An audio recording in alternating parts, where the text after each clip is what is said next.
On May 15, 1912, Major League Baseball legend and Hall of Famer Ty Cobb rushes into the stands at a New York Highlanders game to beat up a heckler and had to be pulled off by his teammates. Today we look into what all happened that led up to this moment today on Daily Sports History.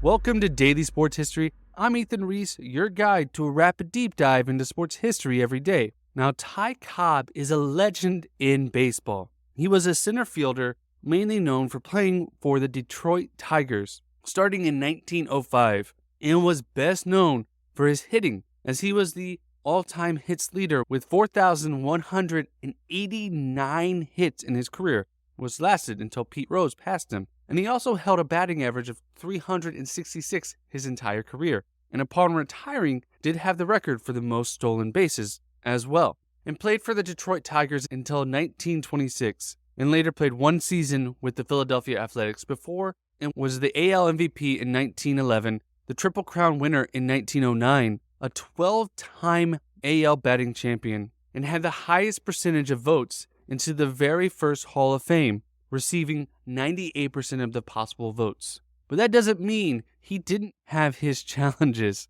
He was known for being a bit of a hothead, and nothing says that more than what happened on May 15, 1912. At the time, Ty Cobb was arguably the biggest superstar in baseball. This was prior to Babe Ruth taking over baseball and taking it to a new level. But baseball was still very popular and growing every year. And so in May 1912, the Tigers were on their way to face the New York Highlanders, which would change their name the next year to the New York Yankees. So a very strong organization with very loyal fans. But in 1912, fans were very different than today. Rowdiness, although is still seen in today's sports, it was a given at 1912.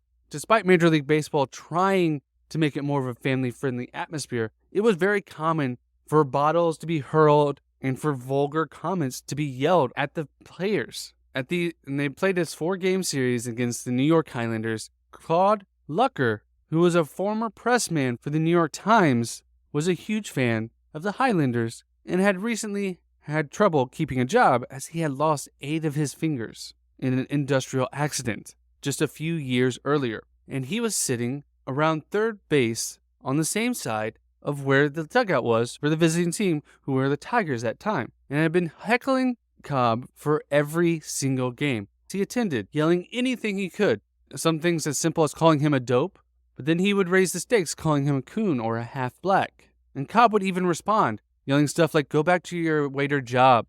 But Cobb was actually trying his best to avoid the situation. And by the 4th game of this heckling, Cobb would go sit in the Yankees dugout or with the bullpen to avoid confrontation with Claude Lucker, to avoid the confrontation. But when Cobb had to hit, he could not avoid the situation. He had to go back to his dugout. And in the 4th inning of their 4th game, Lucker took it a step too far when he called Ty Cobb, who was a Southerner and grew up in Georgia, called him a half N-word. Cobb could not take it anymore and ran into the stands and struck him on the forehead, hit him in the left eye and knocked him down, and began to jump on him and spike him with his cleats in the left leg and kick him in the side. And even after one of his teammates yelled, "Cobb, stop. He doesn't have any hands," Cobb answered, "I don't care if he has no feet," and continued to beat on Claude until the umpires and guards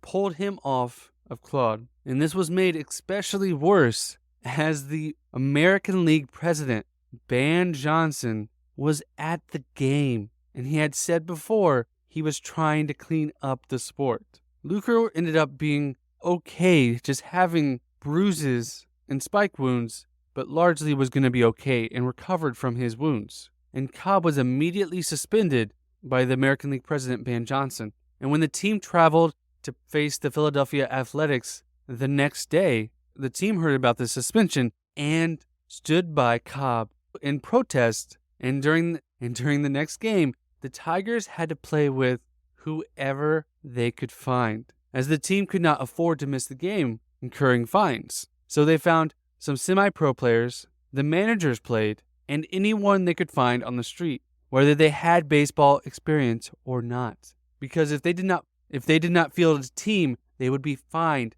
$5,000, which would be over $150,000 today. And the Tigers team owner, Frank Navin, could not afford that. So he put this ragtag team together to face off against Philadelphia in front of 15,000 fans. And from the top of the inning, the game started out bad, as after one inning, it was already 3-0. And this ragtag team they put together did not have the storybook ending, continuously making errors, having inadequate pitching and fielding, and could barely hit anything. And the score ended 24-2, as they were just happy to get anything they could from that. After seeing this game, they wanted to end the players' strike. So Ban Johnson was going to fine each player that did not play in the strike $100 every game they missed. And Cobb himself urged his team to go back and play. And Cobb would later be, and 11 days later, Cobb would be officially reinstated